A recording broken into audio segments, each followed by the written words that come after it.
I I love telling the story of Finn, and that's my job. I'm in the senior housing industry. Everybody's over the age of 65 by 2030. We have a $1 trillion investment shortfall in senior housing. Baby boomers 65 and older are going to hold about 60% of the wealth. So we're getting ready for the greatest transfer of wealth in our lifetime. Our software learns the resident, builds a baseline, and when there's a deviation, a change, meaning they're declining, it flags them before something happens. They can fall, they can get dehydrated, they can get malnourished. Mood and behavior begins to change, and so we flag for that so something can be done ahead of time. The people that are going to thrive in the new world are people that are adopting the new technology and not resisting it out of fear or thinking it's going to replace them, even though there is talk of singularity. What happens when the machines know more than we do? But right now, I know for the next 10 years, we're going to partner with them for what will be a better world for a lot of different reasons. Artificial intelligence, to me, as we talked earlier, arrived just in time to save the world.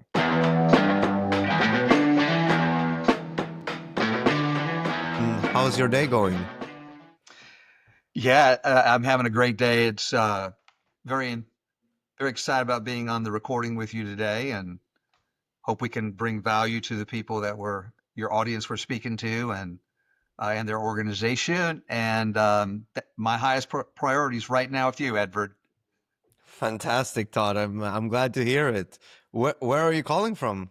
So I'm in Marietta, Georgia, north of Atlanta, about 30 to 40 minutes from Atlanta. Beautiful here. This is the capital of the South, and big senior housing presence here in Atlanta, Georgia. So I'm kind of where I thrive. That's amazing. I haven't been to Georgia yet. I'm located in San Francisco. I recently moved to the United States from Sweden in Europe just a few years ago. Well, San Francisco, the West Coast is beautiful. I mean, you can't get much better than that. But you would like we're close to the mountains and the beach. You can, drive in a couple hours both ways. You'd like it. I do love the mountains. I just booked a trip to Whistler, Canada for some mountain biking, and I can't wait. Wow, really nice.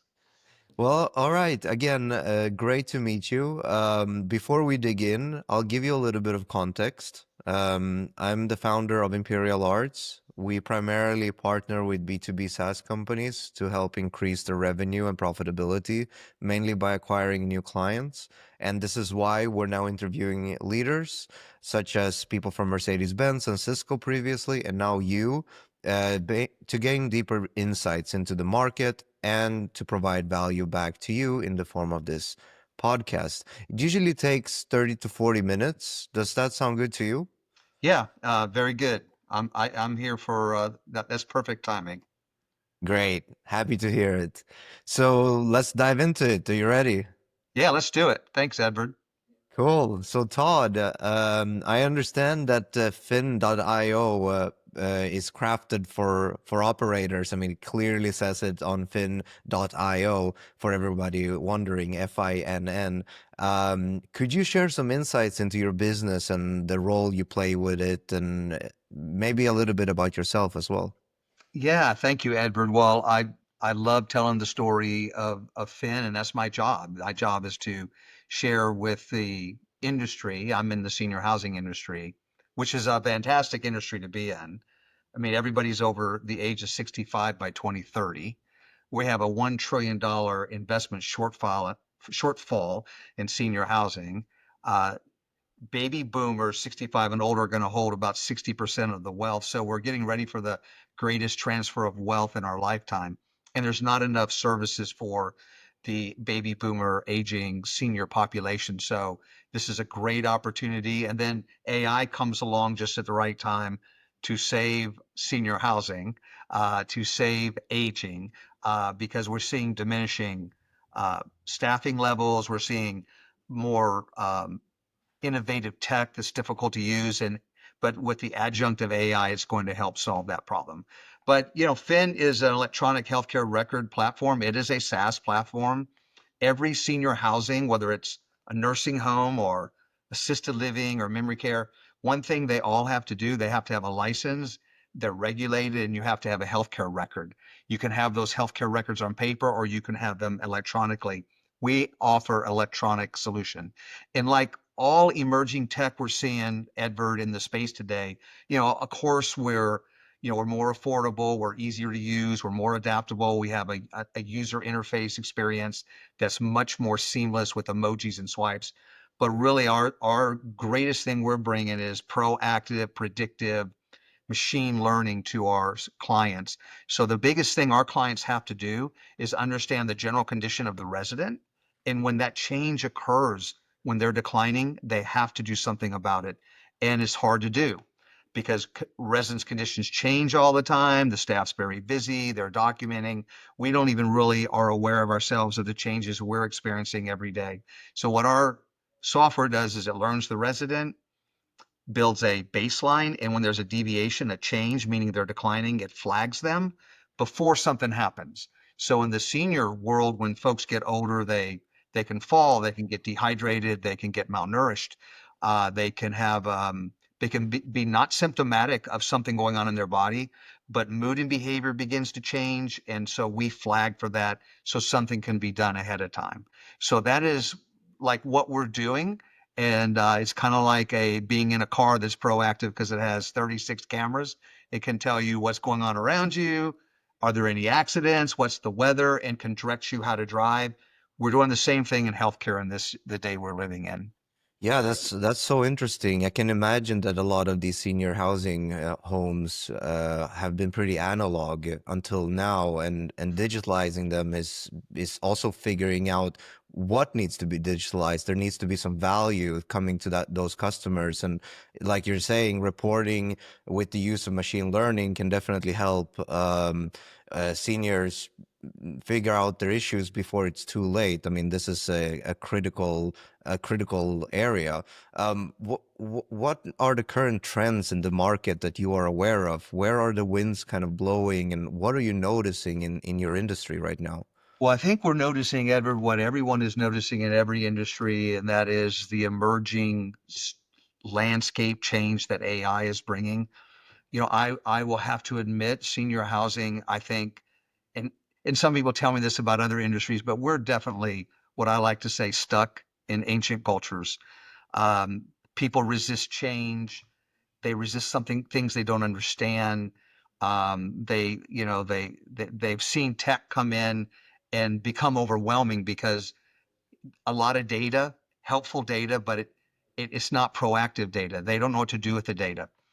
And I would say what we're seeing similar in the marketing space. So I'm going to kind of shift here and talk about that because it's the same. And you tell me if this resonates with you. Hopefully, this will resonate with our audience. There are a lot of people resisting, the benefit that AI can bring. And and the reality is this: AI cannot replace people when it comes to critical thought, imagination, um, um, creativity, intuition, relevancy, all these things that we have that we're created with, that we have within ourselves. They really can't change that. But what they can do is something much more powerful, and that is they can take data and they can do data way beyond what we can even imagine. So I can get in a room, you can get in a room, we can get several other people, and we can mastermind, if you will, and out of that will emerge a solution for a problem or emerge a creative campaign for a client in marketing. But what if we could also have machine learning there that can tell us, that can build a persona for us of the ideal customer that's buying the product? What if it's two people that have to make a decision to buy the product and they both have different motivations? So we have to craft a message. What if we need to understand what the psychographic 5 mile radius, 10 mile radius is, or what businesses are actively seeking for solutions right now? We could gather that data through a variety of platforms, but machine learning can go out there and in an instant um, add 20 more people in the building along with us to provide that data and coalesce that data so we can review it and make a decision. So it is machines grabbing hands with humans, human intelligence, artificial intelligence, that to me, as I said, as we talked earlier, arrived just in time to save the world from all these problems that we don't have solutions for: a declining labor market, a labor market that is not as emotionally intelligent as people were in the past for a variety of reasons, not their fault. And in a world that's so competitive, and maybe I can't hire 10 Harvard people and bring them into my marketing agency, my senior housing company. But if I know how to ask AI in whatever form, whatever service platform I'm using, if I can ask the right questions, and if our audience can ask the right questions, Edward, we put everything on steroids. So the people that were going to thrive in the new world are people that are adopting the new technology and not resisting it out of fear or thinking it's going to replace them. I don't think it ever replaces them, even though there is talk of singularity. What happens when the machines know more than we do, I don't know. But right now, I know for the next 10 years, we're going to partner with them for what will be a better world for a lot of different reasons. Yeah, for now it's definitely a tool, and we should utilize it to the best of its potential. And you mentioned there of informing and even educating clients on how to utilize the technology. And honestly, we hear it all the time. It's the messaging of the platform, it's the messaging of the product, the education of for clients, educating them on how to utilize it, what the potentials are, and what the value is. So I think you hit the nail on the head there.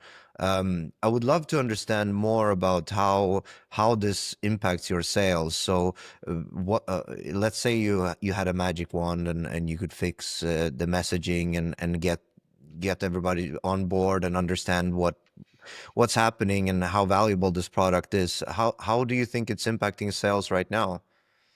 Yeah, so I would say, Edward, an organization, a company that you've built, Imperial Arts, you're very good at understanding your customer's product, its features and benefits, creating a distinctive value proposition, and then going out to the market to the right audience. I mean, that sounds simple, but most people that are operators or developers of product or of real estate, they don't really get this. They don't really get the messaging. And so, why this is so powerful, what we're talking about, how it can make a difference is if there's an understanding how to use AI. So we just recently, I reviewed a scope of work that went out to our customers, and y- you know, I didn't really know why I wasn't excited about this scope of work as far as me reading it and looking at it, and just really couldn't get excited about it. And I just felt a big disconnect. So I asked my team to go and use ChatGPT and some other deep learning models we have to take a look at my scope of work and tell me, give me some feedback on it. But what I specifically wanted to know, Edward, was when if I wanted my AI to put itself in the buyer's, the prospect's position of reading that contract and what it got out of it.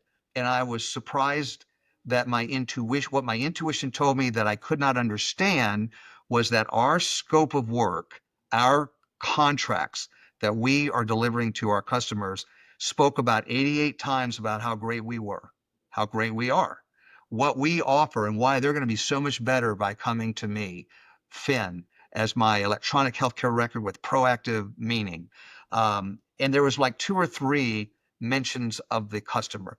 Well, obviously, the problem with that is that there needs to be a paradigm shift in people's minds, because that customer wants me to let them know how great they're going to be once they use my product, why they're going to be different, and why they're going to be heroes to their company, save all kind of money.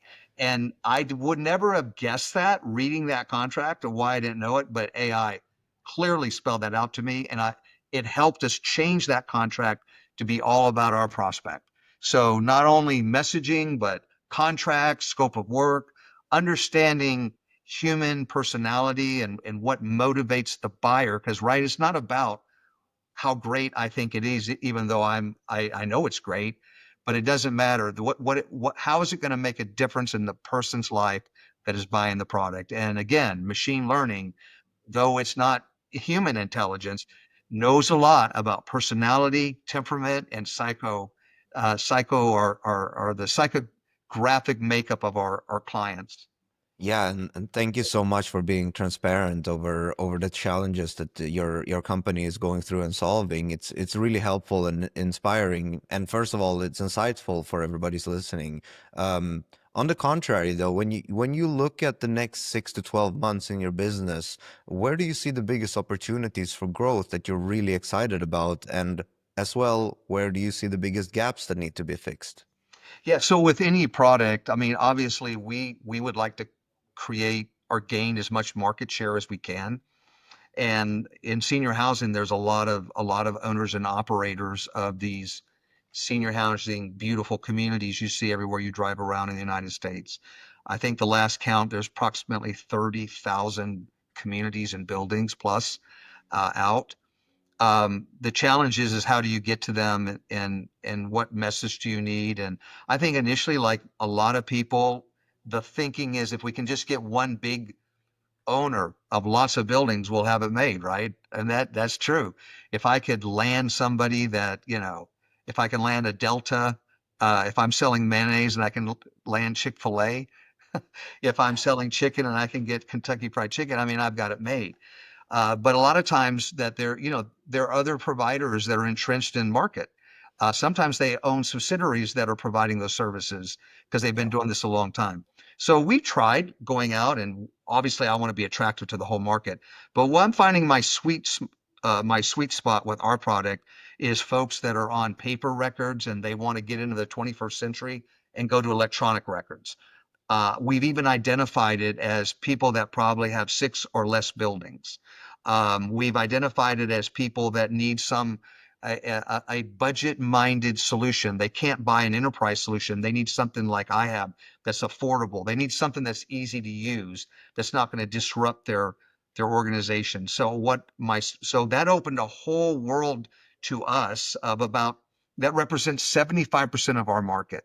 So 75% of the senior housing market is three or less buildings by the owner, and most of them are on paper. So now I know to target that particular subsection to with a call to action to review our product, and I'm heavily going after that versus trying to. That's blue ocean to us.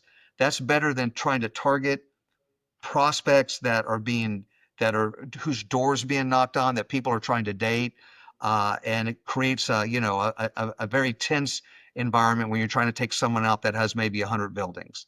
So you have to be humble and want to do that to be successful.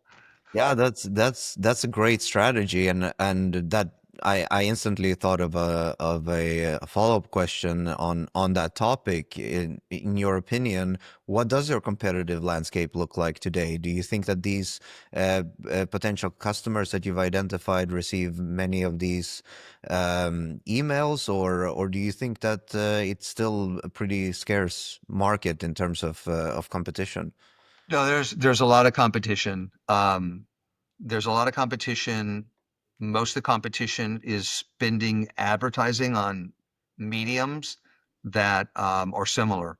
So they're all competing for the same real estate on senior housing medium platforms so they can be known.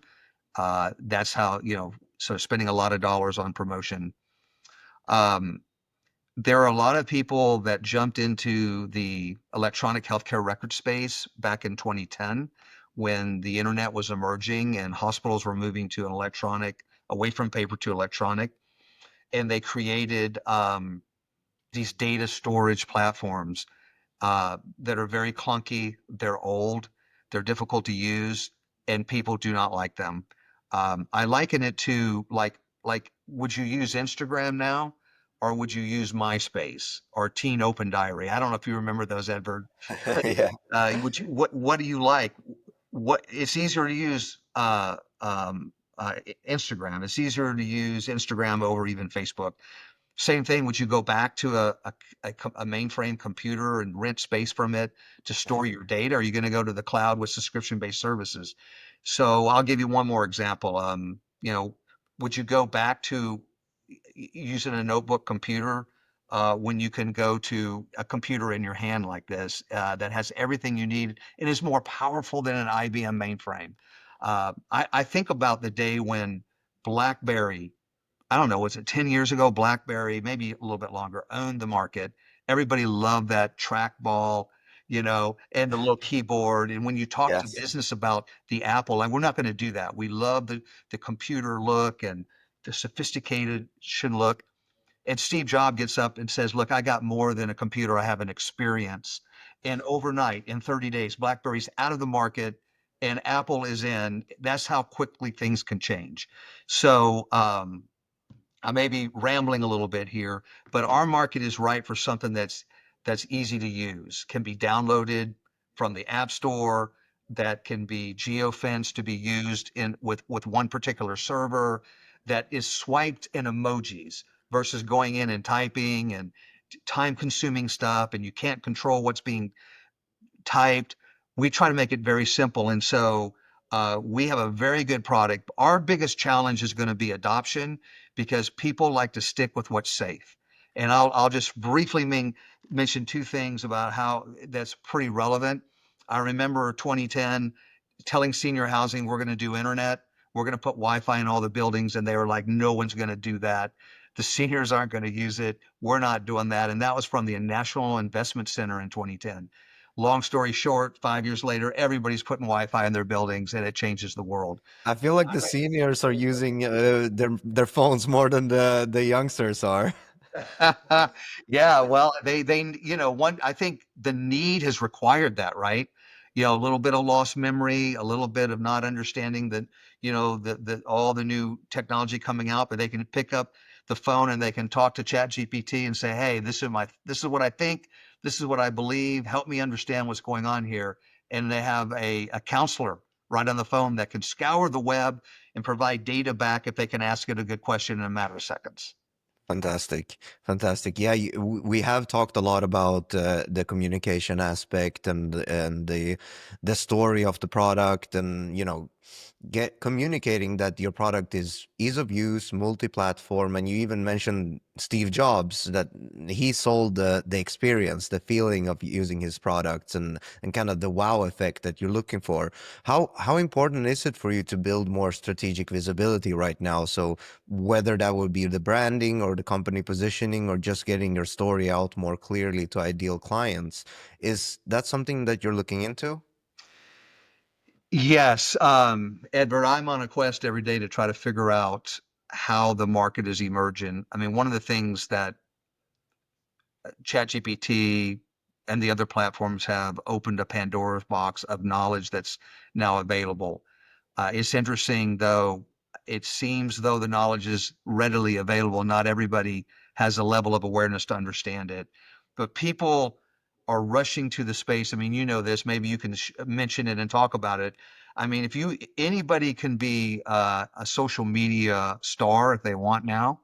Whether they get anybody to follow them is another story, but you can do podcasts. I have a podcast. Everybody has a podcast. You can write newsletters, you can write blogs, you can be on social media. I mean, you can do all that. Whether you get any followers is the big question, right? Because to get followers, I mean, people even know I got to have a story. In senior housing, if you anybody that starts a business in senior housing, I promise you, Edward, I know what story I'm going to hear. It's going to be something along the lines that, oh, I was taking care of my mom.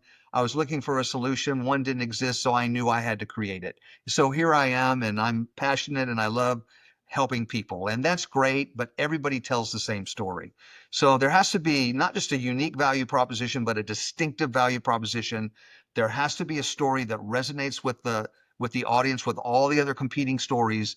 And that's why people like you, again, Imperial Arts, people that build that story brand, understand, to cause, to exacerbate the pain that's already there, to get a call to action, to always, always to get a killer offer and to have a reason to respond, a reason to connect. That's my quest, is to attract people to me to hear about my product who need it. I don't want to be chasing them down, beating them over the head to take a look at, something that 12 other people have. So that takes something beyond what we're talking about in AI. With it can do all these things, newsletters and emails and all that, and even bots to call and do a better job. but you still have to have the right story. Still have to know who you're connecting with and how to connect with them. You still have to create desire and attraction to you, not just inundate them with massive amount of messages that will overwhelm them and fatigue them. I couldn't agree more. What we're noticing now at Imperial Arts is that this is an attention-based economy. So if you don't get the attention of the people that you're targeting right away within just a few seconds, it's over. It's the internet is very much an impulse behavioral place. So you know, a lot of people try to focus mainly on talking about the upsides of the product and very often forget talking about the results and the end goal of how it will help and paint a picture of how it will help the client in the end. So what results are we actually giving the clients here? What's the end goal? And if that is saving lives in the end with senior homes, that's huge.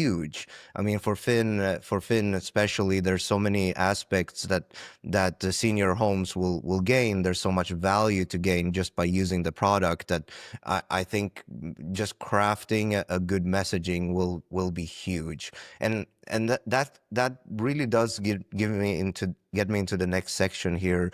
Um, and it's more about the business development aspect in your business.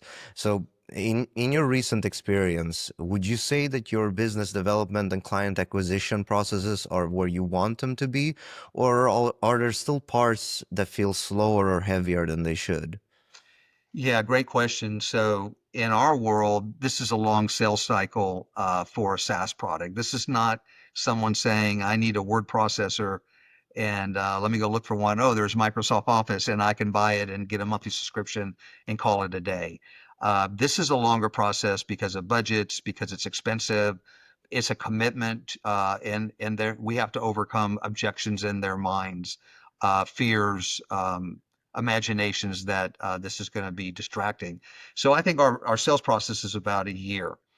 Um, we have we have relied, like most industries, on a strategy of business development reps that are out cold call, emailing, cold called telephone calls, and again, nothing wrong with that. I see the future drastically changing.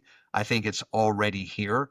Um, while I appreciate that, when you are doing that simply to gather a prospect, to get them on another call in discovery, I'm not sure that's the most effective way to do it. I'm seeing sophisticated, and again, it depends how it's done, but I see sophisticated strategies to connect with people, give them something of value, information, a white paper, a study, data that they need, quality that makes a difference in their lives, give it for free, creating a micro agreement, gathering their information, and then putting them in a drip campaign. Um, and that drip campaign then is a sequence of emails. It's it's a text uh, offering more free information or staying top of mind, but pulling them into the sales funnel. I think the machines can do that more effective than even humans. This might be very controversial, people listening to this, but I'd rather have my BDRs instead of cold calling and cold emailing them, which is a function that's quite frankly beneath their quality. I'd rather have machines be able to do that in a sophisticated way so that they're spending time on discovery calls, getting to know the client, and moving that from a prospect that's been attracted to us to a relationship type sell. So how we do all that, I'm still trying to figure out. But that's where I see the whole world moving to in the very near future. Yeah, I mean, that's the dream, right? To have a sales team that only deals with warm leads that can close easily and that can start the acquisition process. I understand that transferring and coming from a more analog system into a highly digital one like yours takes some onboarding time. And on the topic of client acquisition, I would love to dig a little bit deeper. What are currently your biggest frustrations and why, and what have you tried before that didn't work? Yeah, so I guess we're talking primarily maybe systems here. So let me address this first.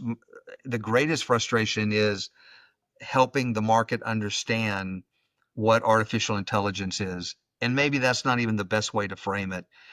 I know in our industry, there's a massive confusion about the difference between human intelligence, artificial intelligence, and business intelligence.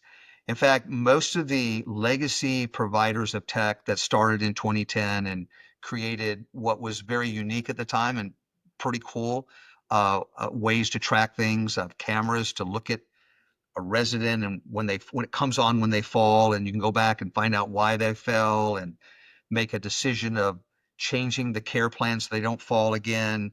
Um, Devices to the residents can pull when they need someone to come to see them, and it tracks how many times that's happening, and it can alert you to how many times you're going to the room because that may indicate there's a decline. There's lots of stuff like this. The problem is that people are now saying, "Oh, we're going to take our artificial intelligence, our machines take all this information and they push it to a dashboard where you can go in there and look at it and determine, do you need to see the resident? Does something need to change? Whereas I applaud that, that is business intelligence, right? That is not artificial intelligence. And they're going to market saying it's artificial intelligence. The market's confused, and it helps them because they can get by with it, but really they are behind the power curve. What is going to move way beyond them is a system that will be able to track the resident that's moving toward decline or is heading toward a fall because of gait, dexterity before they ever fall, and alert to that. And that's proactive care. But trying to get the market to understand that is challenging because people don't understand. There was a recent survey at a senior housing conference I attended recently, and they were polled. The attendees were polled, and they said, what is your objection to tech? That was the main thing we talked about. What is the objection to tech?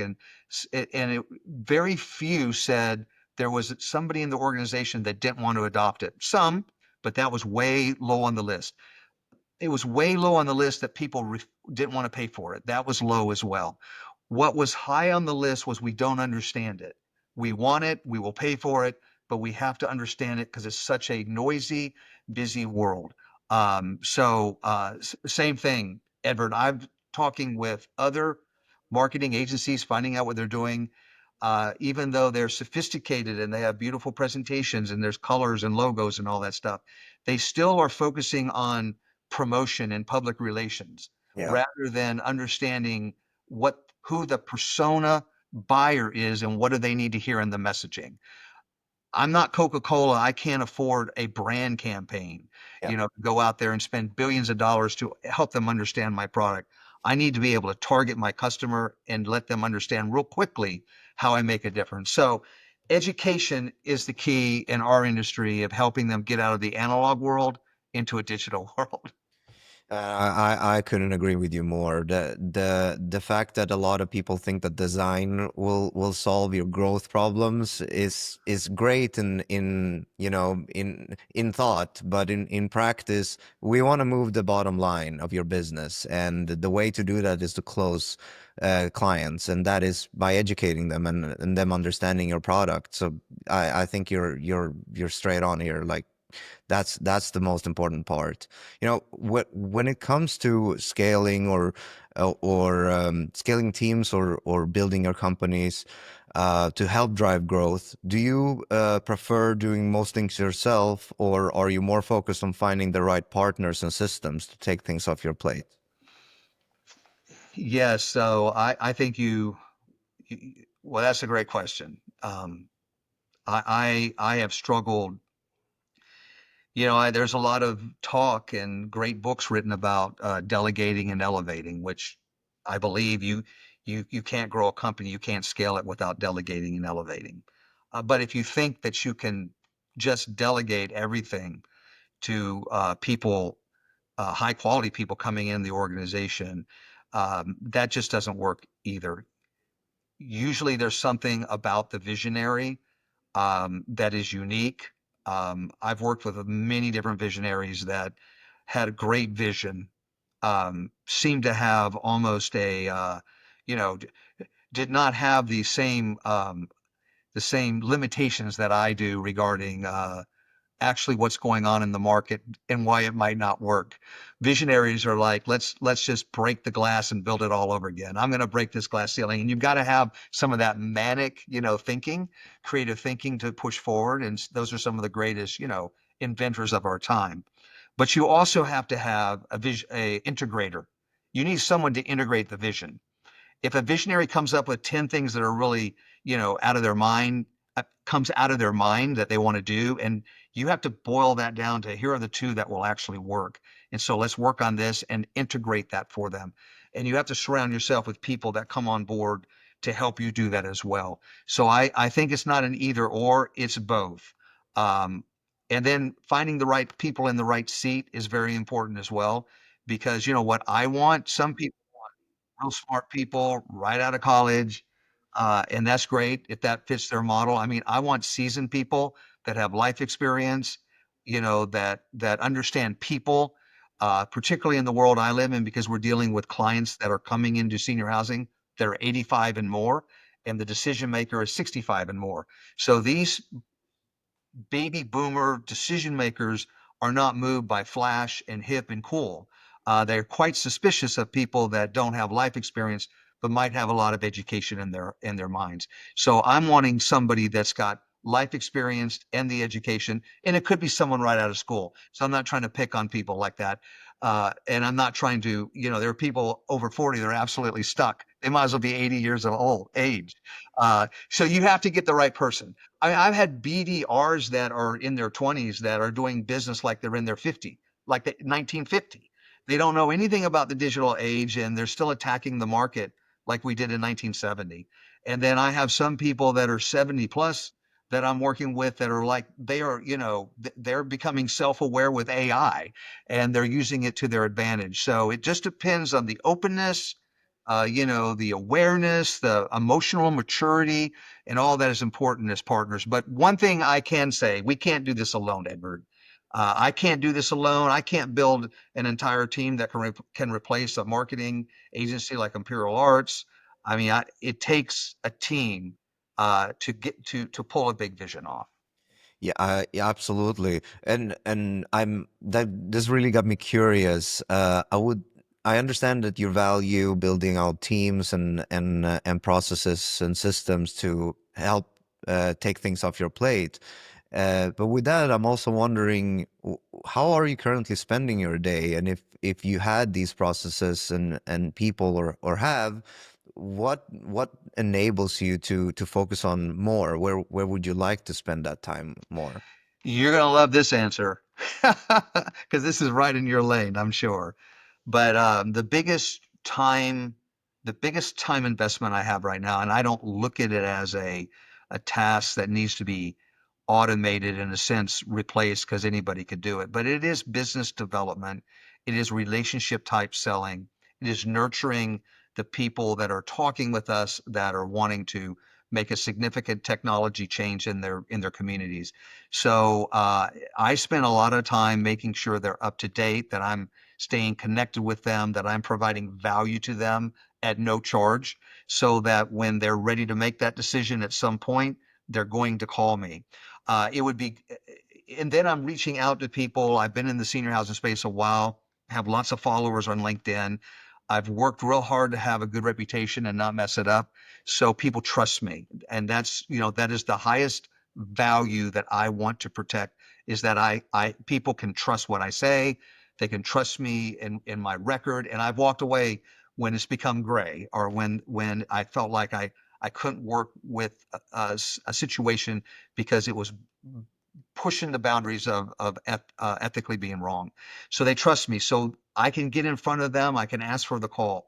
What would be great though is if I could capture people that are in the market right now needing to buy, not nurturing the relationship. So when they want to buy, they think of me, which is great. And that's kind of how it flows with EHR. But if I could capture the market that's looking right now and not have to do that, spending a ton of money by advertising and getting in front of people and doing things that I'm don't exhort me and doesn't bring value to the folks. If I could do that, that's what I'm trying to figure out. I think it's there, but we're trying to wrap our hands around the right message to the right market with the right media. Fantastic. What a good insight. Laser focus. This is the deal here. And we love that. You know, one thing we love about the leaders that we interview is that they're really open to new ways of solving old problems. So, how do you personally approach finding these new strategies or partners to help drive growth in your business? Yeah, so I've read some great people over the years. In fact, I'm going to see if I have them written down here. Cool. Eugene Shorts. No, no, I don't know if you're familiar with some of these folks. Perry Marshall, Dan Kennedy, Russell Bronson, Victor Shorts. I mean, these are all folks that are copywriters that were all about the message in their day. Um, they've highly inspired me to do what we just talked about. Have the right message, understand what the message to the market, and go through the right media. In our industry, I think what I see a lot of agencies doing, a lot of new people come into this market. They want to build, they want to build 12 buildings. It's very expensive. They want to be different. They want to make a change. And the thing that they do is they'll tell their marketing agency, look, I want you to go find the best marketing out there, and I want to be better, right?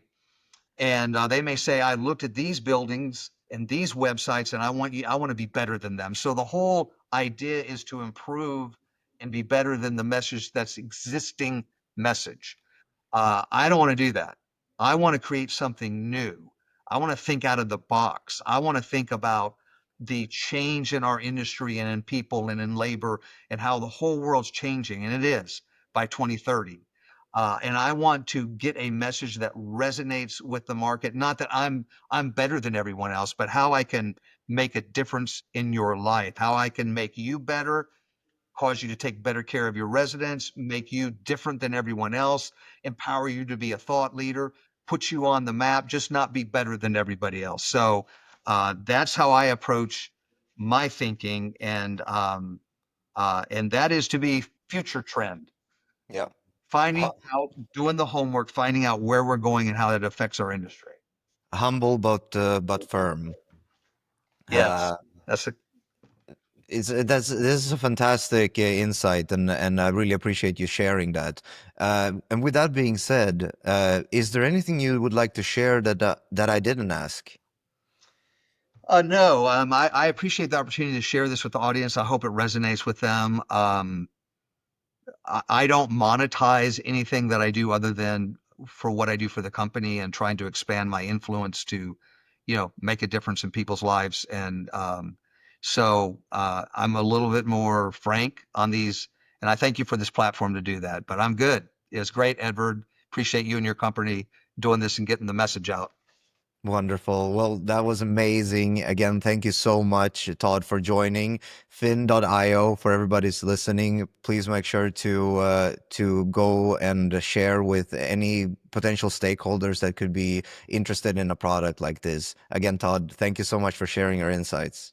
Thank you, Edward. Godspeed.